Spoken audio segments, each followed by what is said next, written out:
All right, welcome. Tonight is our July presentation of Thursday Night Theology, and tonight's topic promises to be a nice, simple summertime topic, but I promise you it will get more complicated the further on we get to trying to make sense of which are the Ten Commandments. This is our seventh in the series, and I try to make you think it's going to be lighthearted as you walk in on various topics, just to trick you. Last, if you recall, in those of you who are in March, we looked at what is Jewish law. I think several of you then were expecting a lecture on the Ten Commandments, and were completely surprised, and hopefully not disappointed.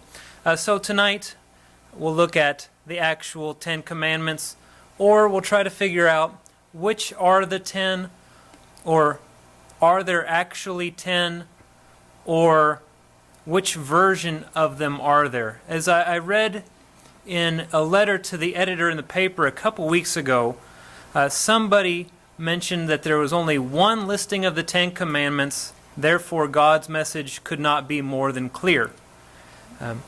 I wish that individual could be here tonight to see how unclear something like this could be, or actually is. One thing that makes it seem clear is because we say, oh, the Ten Commandments, that's biblical law. We have modern law, American law, civil, criminal law. We know what law is, so we know how to approach this stuff. The problem is, because we think it's law, or because we interpret it as law, we say, oh, we know what's going on, which blinds us to the fact that this stuff that we will call the Ten Commandments or biblical law is in fact quite different from American law, be it civil or criminal. Curiously, and I hope the text is large enough for you tonight, just to muddy our waters, because that's when it's most fun, we don't know what the original form of the Decalogue, and just to make things easier, Decalogue here is the Greek word, a translation of literally being 10 words. So deca and logos together. So if I say Decalogue, that's all I'm talking about. We don't know the original form. As I said, we have at least 2, if not 3, separate versions of the Decalogue, or a Decalogue, in the Bible. So we don't know how it started out. We don't know when it became so important, which is to say, when did the prophets start quoting or alluding to the Decalogue or the Ten Commandments, as opposed to when is it delivered on high from Moses. But when does it really sink into the popular mind? And what was its function? What did the Ten Commandments, or what did the Decalogue do for ancient Israel? If we think of it as law, then it doesn't make sense. If you have a law, you have, if this happens, then this will be the penalty, or this is the range of penalties if the person breaks the law. As we'll see, the Ten Commandments don't actually have this if or when something happens, then something should be sanctioned kind of mentality. As you know, it simply says, thou shalt not kill, thou shalt not covet. But it never tells you what would happen if you do. So if it is law, it's not very good law. So again, what's its function? Also, as we'll see, is it really a Decalogue? Are there 10 commandments in this collection that we commonly refer to as the Ten Commandments? And if not, why do we refer to it as the Ten Commandments? And finally, to make things even more difficult, I mentioned the Decalogue literally means 10 words. So you have the Bible in Hebrew, and then the Greek translation refers to 10 words. It never actually says 10 commandments. So that's our own personal take, or not personal take, but that's a translation's take into English rather than the biblical comments itself.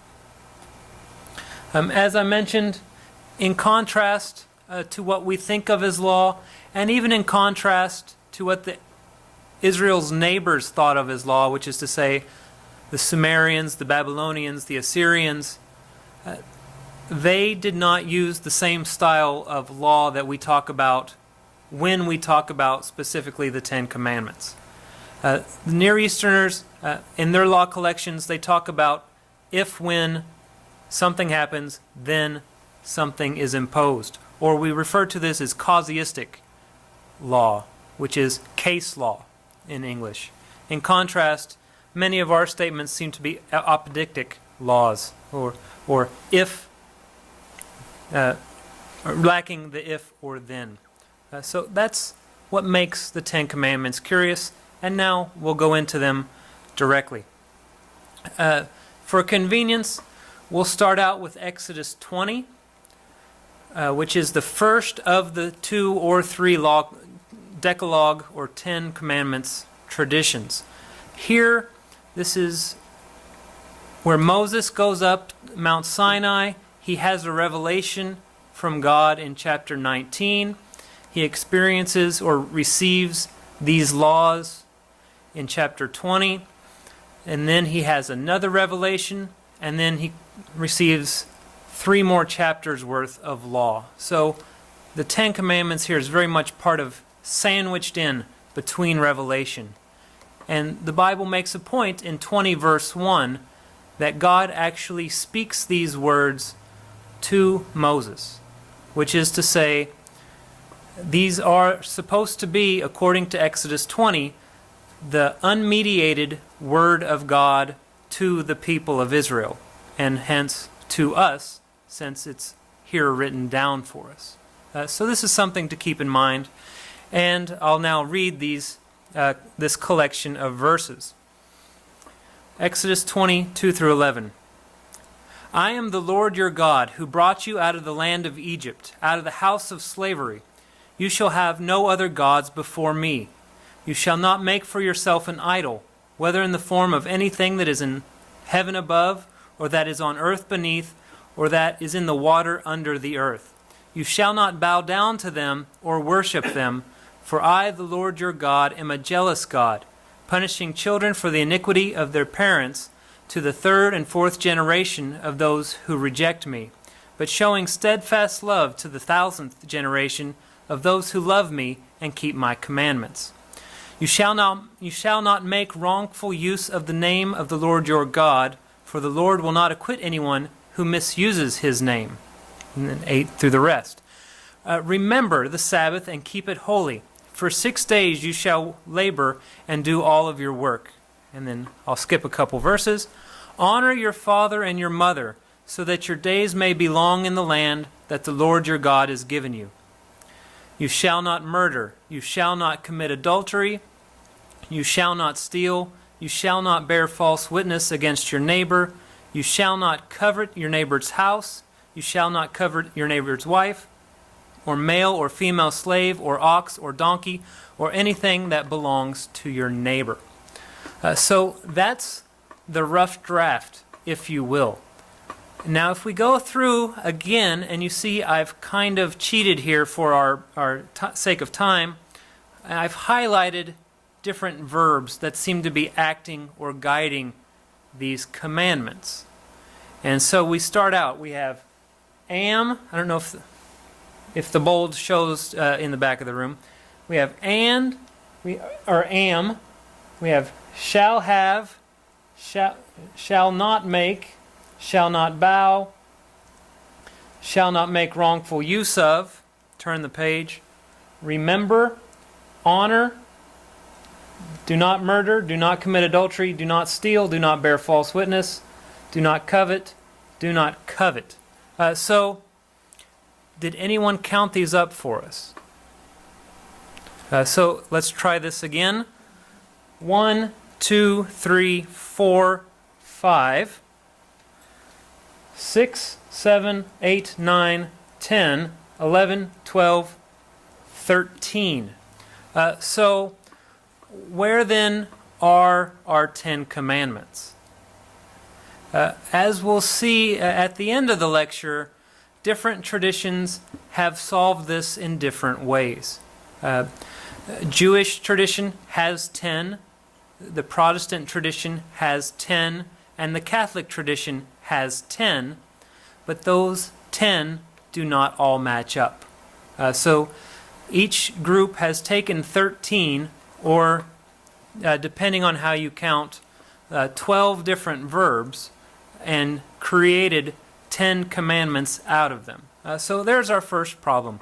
There is no 10 in the 10 commandments, at least by simple reckoning. If you jump over to the second or the next major tradition of the 10 commandments, you find in Deuteronomy chapter 5 another version. And this version is very similar to what we know from Exodus that I just read, to the point where I won't recite everything again. In context here, Deuteronomy 5 is Moses telling the Israelites one last time in his very long speech that is the book of Deuteronomy. He's relating to them their experience in the wilderness before they cross over to Israel. So he's rehearsing the 10 commandments here. And so he does, and much of it's the same. You see this first page, virtually, if not verbally identical. We get to honor the Sabbath day, and instead of remember, you see we start out with observe. So mildly different. You'll notice the things that are underlined are additions that are found in Deuteronomy's text that were not found in the Exodus 20 text. And also, and we'll look at this more later, the reason you're supposed to keep the Sabbath, in Exodus, it was because God creates for 6 days.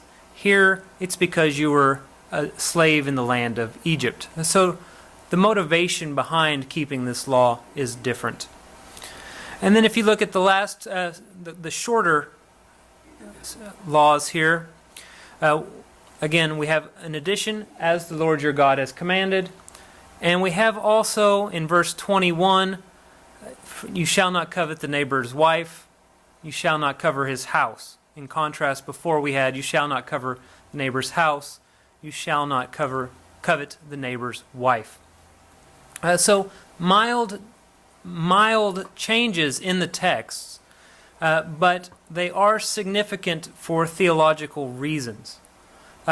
Not to say that they were necessarily significant to the person who wrote Deuteronomy down as opposed to the person who wrote Exodus 20 down, but if the 10 commandments, or if these commandments are supposed to be the unmediated Word of God to Moses, to the Israelites, the idea that the Israelites all heard God speaking, then why is it we don't have two identical versions? Which is to say, even when everybody hears it, we have a difference. Which is to say, how well do we know the other parts of the Bible that are not witnessed by all of Israel? How authentic or original are they to the words originally said? Does that make sense? If we're going to get this telephone game going on here in the 10 Commandments, which tradition holds are the best 10 laws, or the Word of God, and yet it's not identical the two times it appears, what do we make of the rest of the Bible? So I'll just leave it there and say, what is, or how can we reconstruct what the Bible originally said if the one place where we think it should be the most careful is not itself careful as within the Bible tradition? So I'll leave it at that. Okay, so let's go back now. What are our 10 commandments? Here, I've taken the 12 or 13 verbs that we found as we read through Exodus 20 and numbered them for you. A little bit easier than trying to leave it out and just sift through the text itself. So what I've done, Numbers 1 through 4 are, in some traditions, one law, in some traditions, 2 or more laws. And so Jews, Catholics, and Protestants differ over how they do this. And we'll look at these individually in a moment. And the same for 12 and 13. You'll see, you shall not covet your neighbor's house, you shall not covet your neighbor's wife.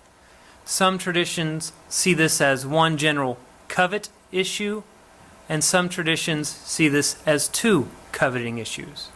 So, again, this is how we do it.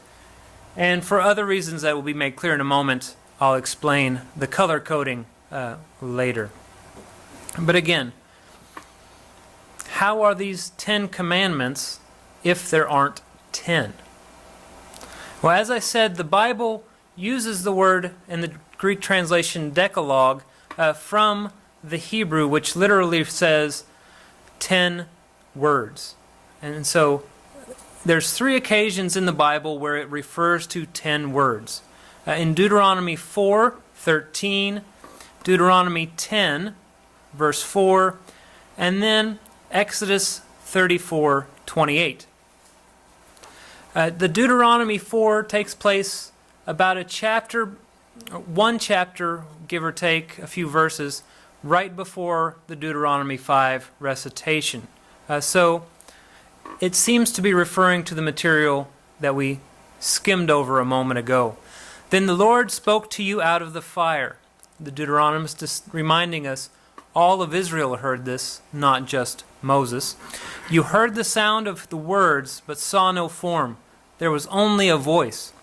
He declared to you his covenant, which he charged you to observe, that is, the 10 words, and he wrote them down on 2 stones. And so here we have the idea the 10 commandments are written on 2 stones, or the commandments are written on 2 stones. This text says 10 words, whatever that might mean, and therefore we make sense of the Deuteronomy 5 passage in light of 4:13. And similarly, we get this idea after the recitation in Deuteronomy 10:4. Then if we move back, we see the Exodus 34 is quite removed from Exodus 20. So it's a little curious. And this verse says, I'll start with 27 and 28. The Lord said to Moses, write these words in accordance with these words that I have made a covenant with you and with Israel. And he was there with the Lord 40 days and 40 nights. He neither ate bread nor drank water. And he wrote on the tablets the words of the covenant, the 10 words. A little bit of context is needed here. If you recall, after Moses' first trip, or one of his trips up to the Sinai, he gets the 10 commandments. The Israelites decide they need Aaron to create an idol, or the golden calf. Aaron creates the golden calf. Moses learns about this, and God's angry, and Moses says, no, let's not worry about this just yet. Moses goes down the mountain, actually sees the Israelites worshiping the golden calf. He gets so angry, he throws the 2 tablets onto the ground, and they break. Then they deal with all the people worshiping the golden calf. Moses hikes back up, and he has to retranscribe all the commandments out again. So that's what happens in 32 and 33 and 34. And then we have the summary. He makes these new set of tablets in 34:28. Curiously, let's look at the few verses immediately prior to Moses retranscribing these 10 tablets. And you see here, we get what seem to be 10 commandments. We're pretty close to 10 commandments. But they're very different from the 10 commandments that we experienced in Exodus 20 and Deuteronomy 5, or the 10 commandments that we think about when we say we can recite the 10 commandments. So, starting in Exodus 34 with verse 11. Observe what I command you today. See, I will drive out before you the Amorites, the Canaanites, the Hittites, the Perizzites, the Hivites, and the Jebusites. Take care not to make a covenant. And then there I have a verb, so we've got it bold. Take care not to make a covenant with the inhabitants of the land to which you are going, or it will become a snare among you.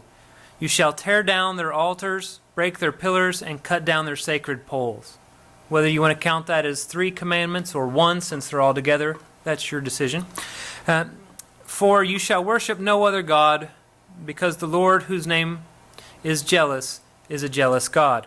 You shall not make a covenant with the inhabitants of the land. That seems to be the same verb we encountered in verse 12.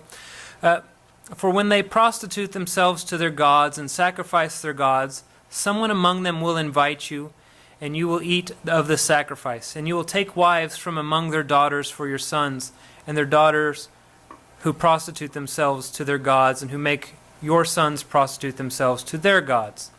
You shall not make cast idols. That one sounds familiar. You shall keep the festival of unleavened bread. For 7 days you shall eat unleavened bread, as I commanded you, at the time appointed in the month of Aviv. For in the month of Aviv you came out of Egypt. All that first opens the womb is mine. All your male livestock, your firstborn of your cow and sheep, the firstborn of the donkey, you shall redeem with a lamb. Or if you will not redeem it, you shall break its neck. All the firstborn of your sons you shall redeem. No one shall appear empty-handed before me.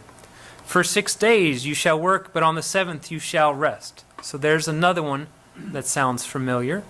Even in plowing time and at harvest time you shall rest. You shall observe the festival of weeks, the first fruits of wheat harvest, and the festival of the ingathering at the turn of the year. 3 times in the year all of your males shall make an appearance before the Lord, the God of Israel. For I will cast out nations before you and enlarge your borders. No one shall covet your land when you go up to appear before the Lord your God 3 times a year. You shall not offer the blood of my sacrifice with leaven, and sacrifice of the festival of Passover shall not be left until morning. And finally, the best of the fruits of your ground you shall bring up to the house of the Lord your God, and you shall not boil a kid in its mother's milk.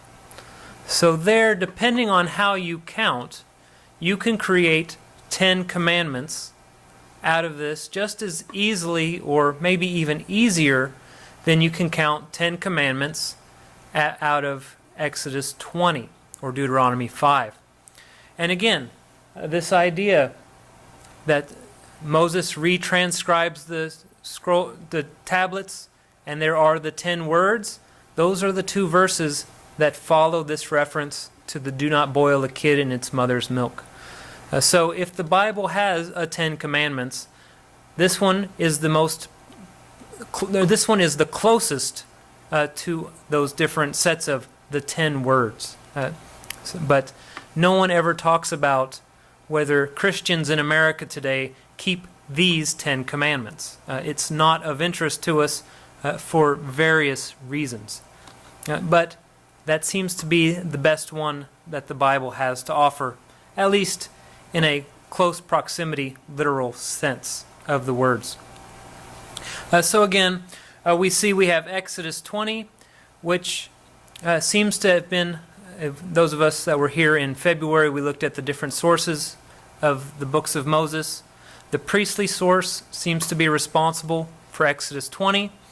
The Yahwistic source seems to be responsible for Exodus 34, and the Deuteronomist seems to be responsible for the material in Deuteronomy. So that different authors may relate the reasons behind these different traditions. But again, notice how radically different Exodus 34 is from the other 2, to the point where it doesn't seem it should be related at all.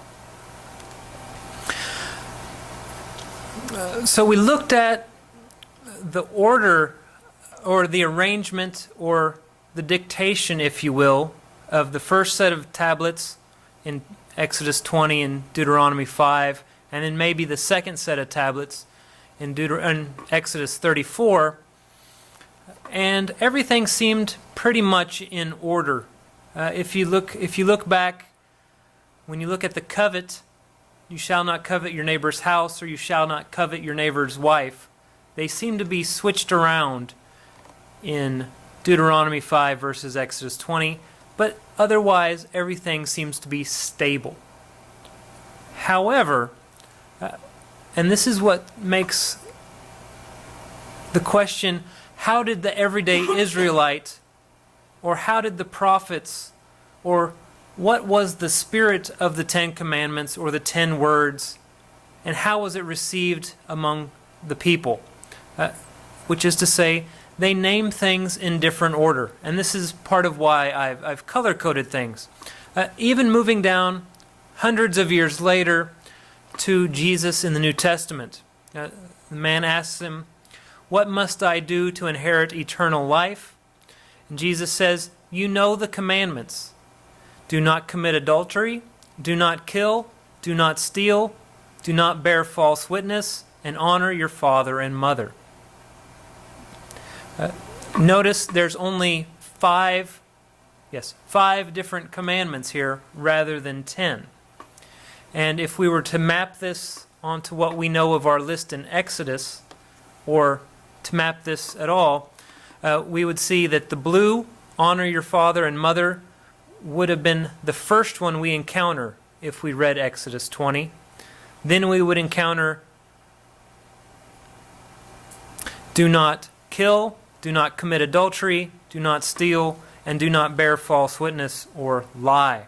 So Jesus seems content to rearrange the 10 Commandments if he knew the original arrangement.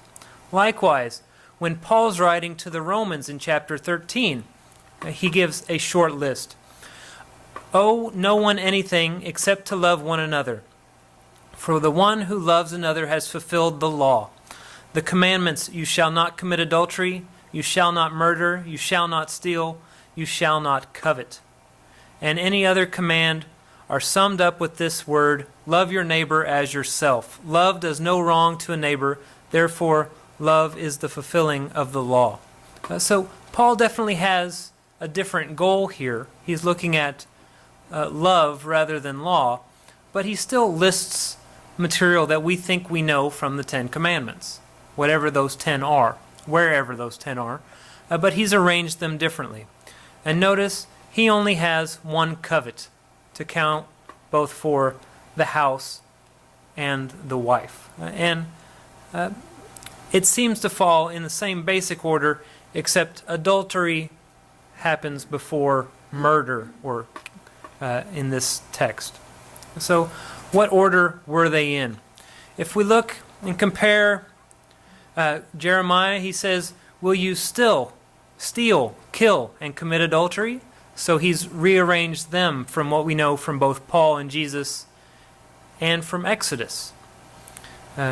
We see Hosea, he says, makes reference to swearing, which would be early on, false witness, which in our arrangement that we've seen happens after killing and stealing and adultery. So if we were to rearrange this into the order we know from Exodus, it would be swear, kill, adultery, steal, false witness.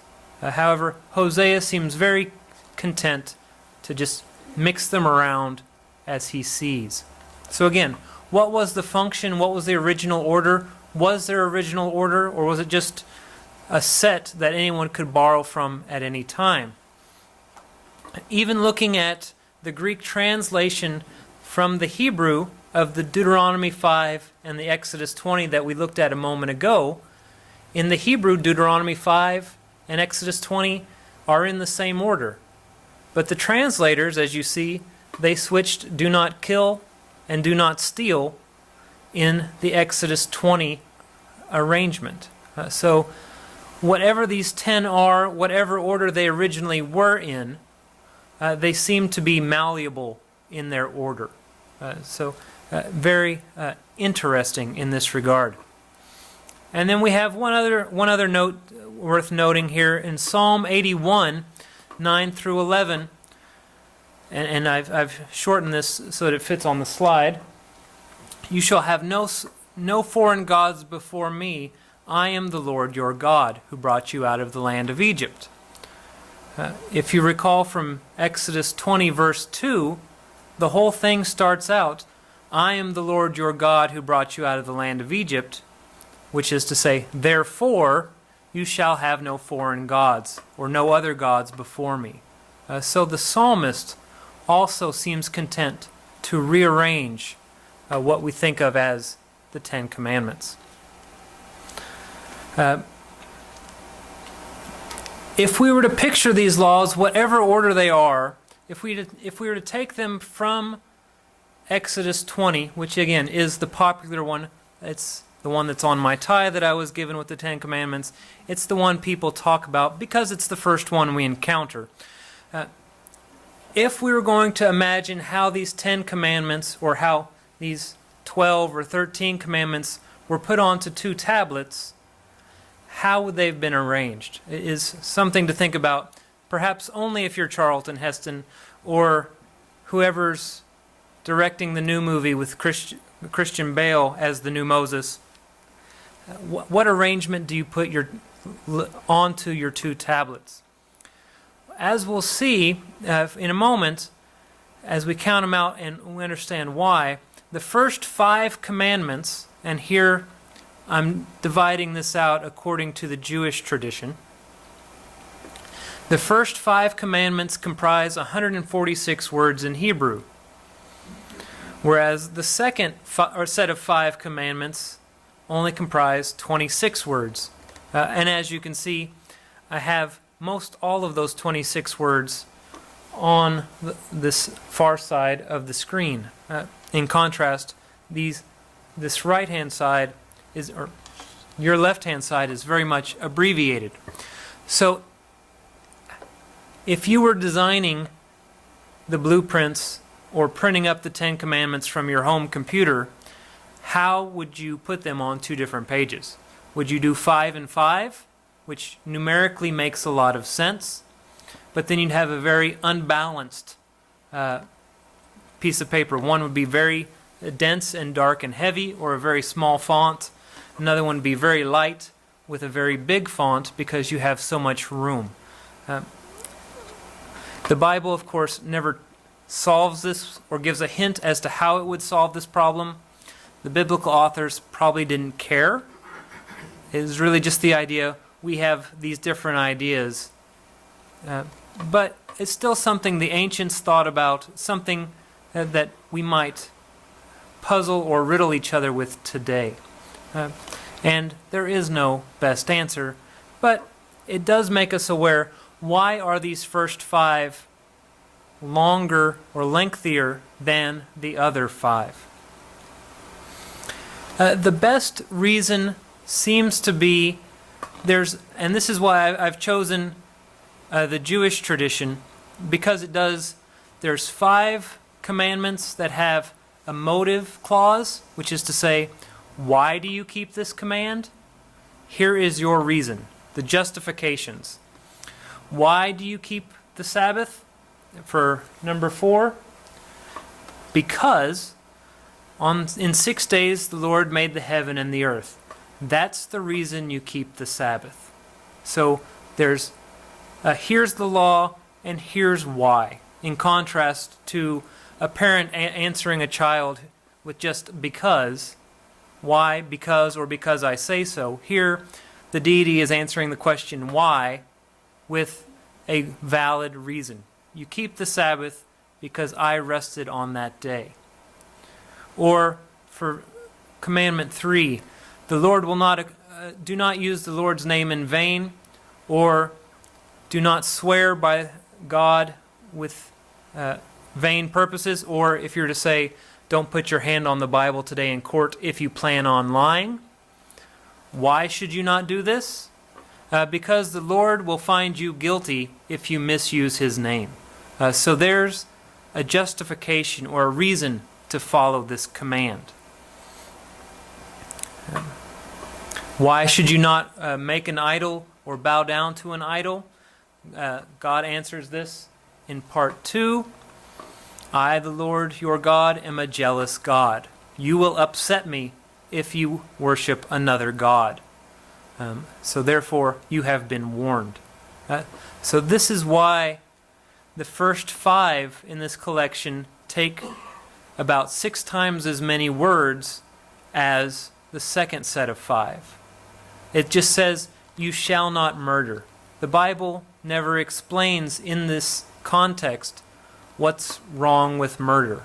It never explains what's wrong with stealing, but it does explain why you should honor your mother and father.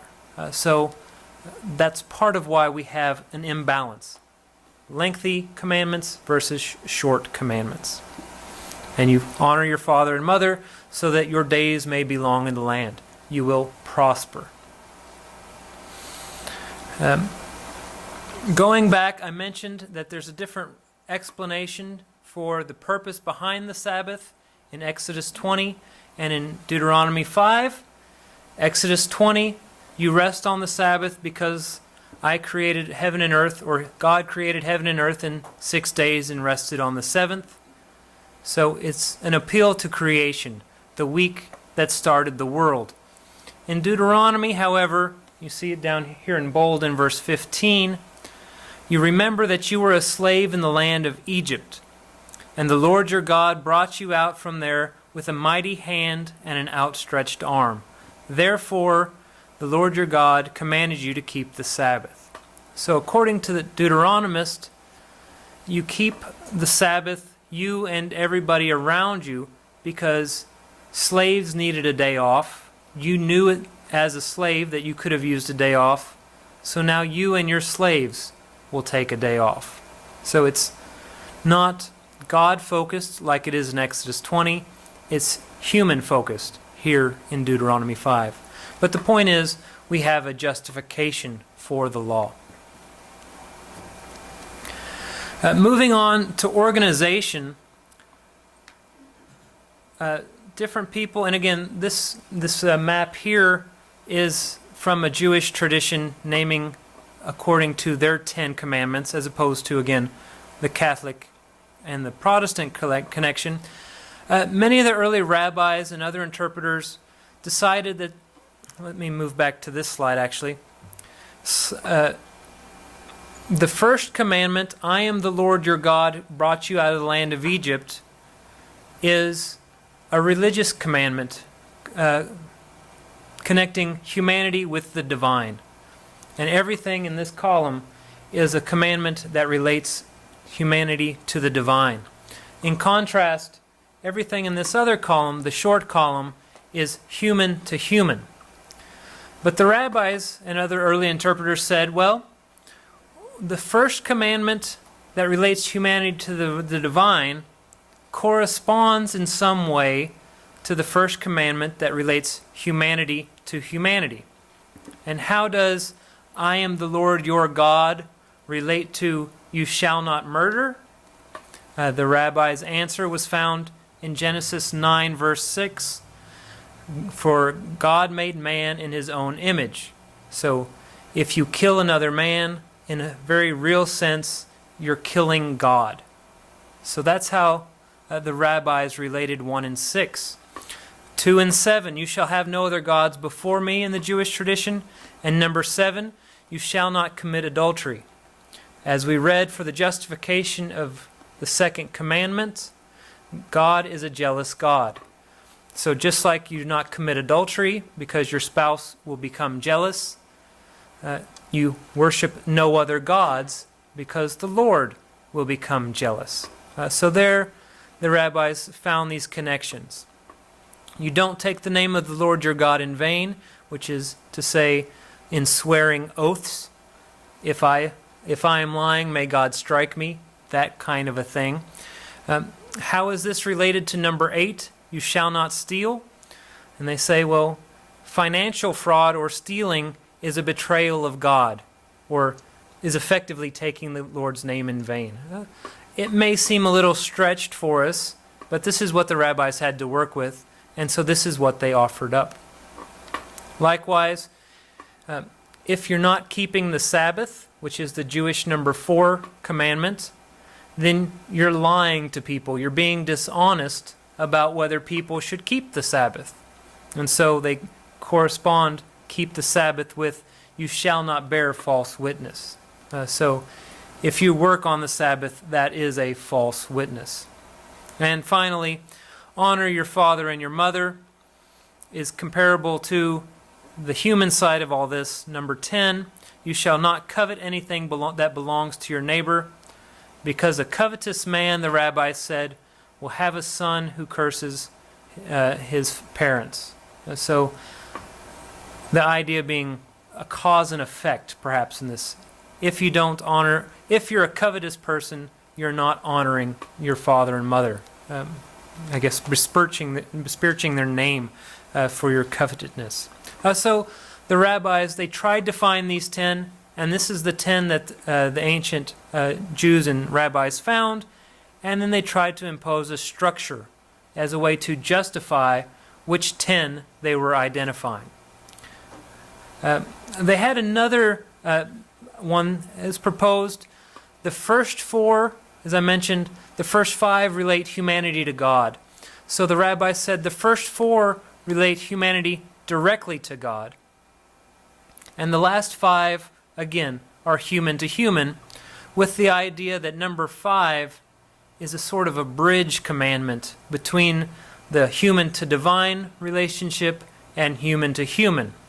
And here the idea, honor your father and your mother, is a bridge, because to the child, the parents are godlike, and to the adults, God is our parent.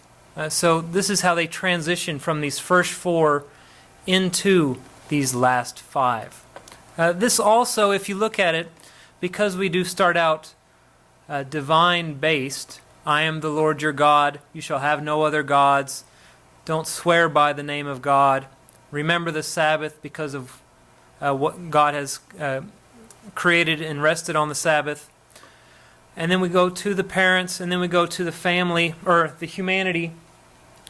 Murder is a more serious offense than is adultery, than is stealing, than is lying, than is coveting. So we go from murder down to thought. So it could be that the organization of the 10 Commandments is based on descending importance, acknowledging and recognizing Yahweh as the most important, and a thinking kind of a thing that no one else is ever going to know about is the least important. So again, another structure that's been offered up in order to justify the Jewish numbering of these 10 Commandments. While I'm thinking about it, let me go back to these motivational clauses that accompany the first 5 of the 10 Commandments. And this brings us briefly into modern 21st century America. In particular, are the 10 Commandments a religious tradition? Do they belong to government buildings that are supposedly a division between church and state? And here the big one is, in 2005, the Supreme Court decided that 2 monuments of the 10 Commandments in Kentucky had to be removed from courthouses, whereas the 2.5-ton monument that was in Austin in the Texas State Capitol building was allowed to remain. So in 2005, the Supreme Court found on both sides of this issue whether the 10 Commandments are religious or are they not. Likewise, I'm sure many of you have heard of State Supreme Court Justice Roy Moore of Alabama. He's the Chief Justice elected in 2000. He had a monument put in the State Judicial Building in Montgomery, Alabama, and he refused to have it taken out, so the state had him removed from his Supreme Court seat. And then finally in 2012 he was reelected because he insisted that the 10 Commandments belong in the state. This is a heritage issue for him, and he has no mind for the idea, is there a distinction or a separation between the church and the state? He sees the 10 Commandments as law. However, if we look at it, the bulk of the Ten Commandments, especially as defined by these motivational clauses in the first 5 commandments, are all about religion. Namely, why should the Israelite revere a particular deity? I am the Lord your God is the justification for the first command. I am a jealous God is the justification for why you shall have no other gods. This is very much a religious world being discussed, and not just a civil or a government world that we claim we follow here in the United States today. So this is very much understanding the Ten Commandments, the nature and the structure and the implications of the Ten Commandments is not just a religious idea, it's one that we need to be aware of as it seems to find itself in our territories today. And finally, moving from organization, I've alluded to this and mentioned it many, many times. How do we take these 12 or 13 verbs and count them into 10? And as I said, Jews, Catholics, and Protestants all came up with different ideas. Here is the Jewish tradition. I am the Lord your God who brought you out of the land of Egypt, out of the house of bondage. For Jews, that is a commandment. It doesn't have an imperative verb or a prohibitive verb. It just has am, I am, which is to say it's a declaration that the Israelite is supposed to understand rather than actually perform. And so this is why they count it as number 1. And number 2, you shall have no gods before me, which literally could be interpreted, you can have other gods, but as long as they're not in front of me or more important than me, there could be minor gods. Almost no one interprets it this way, but literally one could do that. Then we move on to number 3, you shall not take the name of the Lord your God in vain, which is to say, you won't swear an oath by Yahweh, as opposed to the traditional American idea that you just don't say the name in polite company. That's the difference, where it's a legal situation, not just a conversational one. Keep the Sabbath and keep it holy. Honor your father and mother, which seems to be a reference to adult children taking care of their parents as they age and making sure that they have proper burial traditions rather than just being left to themselves and not buried. And so it's not simply a respect issue. It's a taking care of in a nursing for them kind of a way. Number 6, shall not murder. And notice here it is murder. In contrast, many Protestant traditions say, thou shalt not kill. So here, murder is the more precise word. In contrast, 7, you shall not commit adultery, you shall not steal, you shall not bear false witness or lie. And finally, you shall not covet. Both covet verbs being in the same place. Moving over to Catholic numbering, and I've taken this from the Vatican's website, you see, whereas before, you shall not take the name of the Lord your God in vain was number 3, in Catholic tradition, it's 2. They have united, I am the Lord your God, and you shall have no other gods before me, as one commandment rather than 2. And to make up for this, you'll see number 9 is you shall not covet your neighbor's wife, which is to say a person. And in number 10, you shall not covet his house or his goods. So they separate these out in order to achieve 10 precisely. And finally, we have the Protestant enumeration, which ignores the statement, I am the Lord your God altogether, and has, you shall have no other gods before me, followed as number 2, you shall have no graven images. And notice before, the graven images has no currency at all on the Catholic tradition, and it has no currency on the Jewish tradition as well. It's simply, for Jews and Catholics, have no gods before me. For Protestants, no graven images.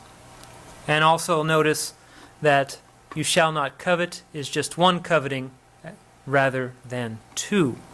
So again, whether you're picking Exodus 20, Deuteronomy 5, or the very different Exodus 34, you have to decide which are the 10 commandments. Take your pick of 12 or take your pick of 22, or how you go about it. If you can shave it down into 10 words or 10 commandments, there it is for you. I can't do it, but I can show you how other people have. All right. Thank you. Any questions at all? I hope I didn't talk too fast after I see someone exhaling from keeping up.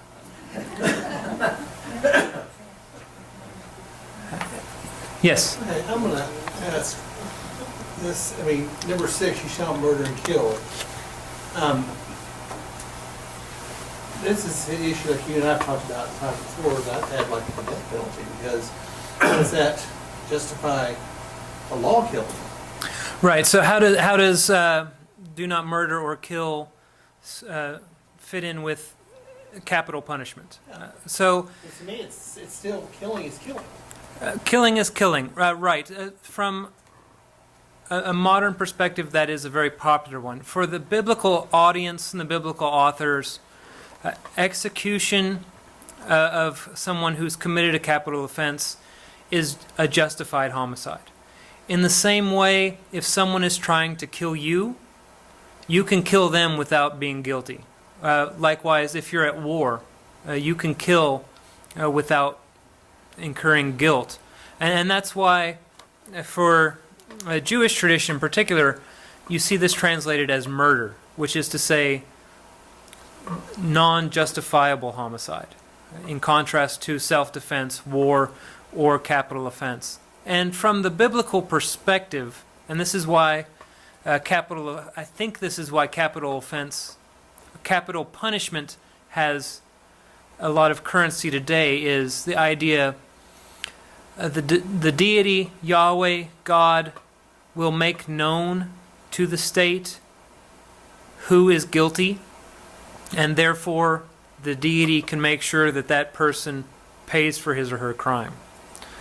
And so, from a biblical tradition, if you've killed somebody, everyone knows it. If people don't know who did the killing, then no one is going to be put to death. And so people take that certainty that the biblical authors had of direct revelation. They'll find out who is responsible.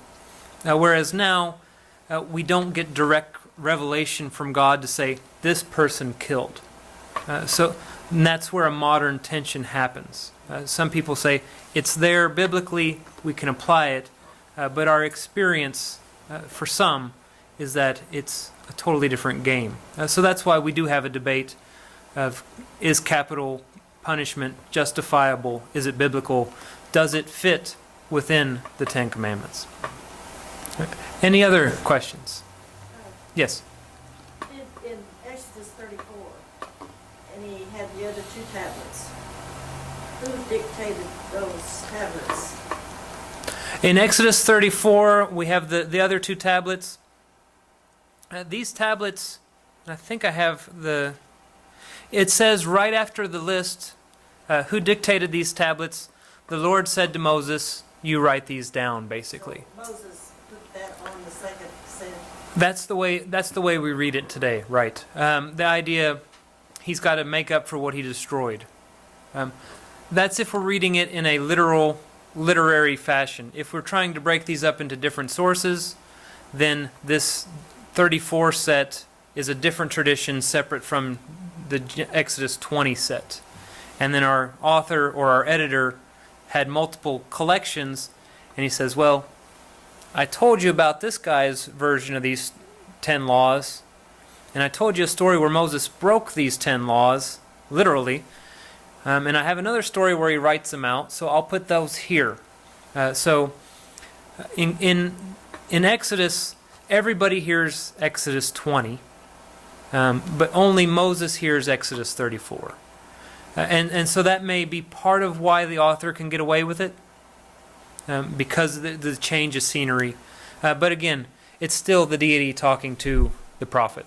Right. Yes? Can you show the Catholic 10 again? The Catholic 10. Yes, sir.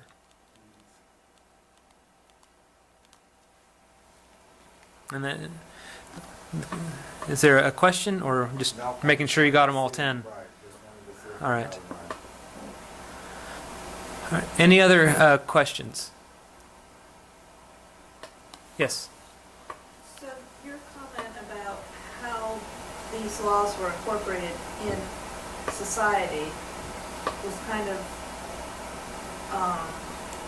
discussed when you said Jesus listed these 5 and Paul listed those and Jeremiah listed them a different way. So it was more an understanding of society instead of an application. Well, the idea behind why did Jesus have this order, Paul have this order, or Jeremiah have that order, is, are these 10 commandments or these prohibitions, are they written down, or are people just remembering them as they can? Like if I were to ask you to name me all 7 dwarfs, if I ask you, you're going to come up, if you can get all 7, you're going to have a different order than if I ask someone on this side of the room. That may be part of what's going on. Which is to say, this is an oral tradition rather than a written tradition. So people weren't looking at the 10 Commandments. There were no stone tablets to look at in Paul's day, in Jeremiah's day, in Jesus' day. But that does, the fact that there is so much variation just within the Bible repeating, it does make us wonder about, I mentioned the organization. You have 5 relating human to the divine, you have 5 relating human to human, or descending order of importance. Murder, adultery, stealing. Jesus has a different arrangement. So those attempts at finding the arrangement or a natural order to the 10 Commandments, Jesus' version seems to undermine that. Or, perhaps Jesus considers adultery a worse crime than murder or killing, but just from a modern sensibility, that seems strained. So that's, again, what was the order? Was there an order? How can we be sure about it? Jesus' statement challenges our ability to say, this is a firm arrangement, and this is the logic. That's part of the idea, too. Yes? What justification do you see for a descending order of importance? What justification do I see for descending order of importance? Well, as I said, murder, at least from a modern sensibility, and this is pre-modern as well, because ancients saw this too. At least if we look here at the human to human side, we have the end of a life. The committing of adultery was more of an issue of inheritance. So this is why it was taken very seriously. Who is the child that's born? Stealing is less serious than that. Lying is less. Coveting is less. So if that's an order that we can rely on, in the human side of it, we see a descent. And so the rabbis take that, the ancients take that tradition and try to impose it on all 10, saying God is more important than humans no matter how you go about it. Therefore, any God-related material is going to supersede human material. So it's building on top of those final 5 to justify a descending order. Did that? Well, those seem to sound like modern interpretations of events, not necessarily as God would arrange them. True. They are modern interpretations, but also some of the ancients also defined them this way as well. So it's not just 19th century Germans sitting down during class and coming up with the answer. It was the rabbis and the philosophers from a millennium ago. Any other questions? All right, well, thank you very much then. Next month's lecture, just how monotheistic was biblical Israel, an examination of the current scholarly debate. If you sit down and read the book of Judges and 1st and 2nd Kings, you get the impression that the Israelites were worshiping all these other gods all the time.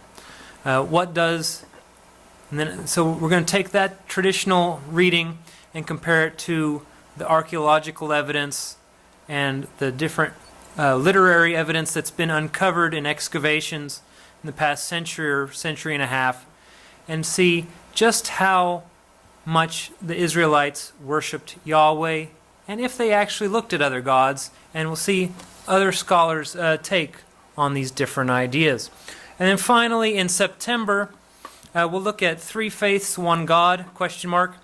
The relationship between Allah, which is to say the God revered by name in Islam, and Jehovah, which is to say the tradition of the Jewish and Christian God in the Old Testament. So how related are they, or are they the same God, and who might say otherwise? All right, so that's what's coming up, and hopefully you'll return. Thank you.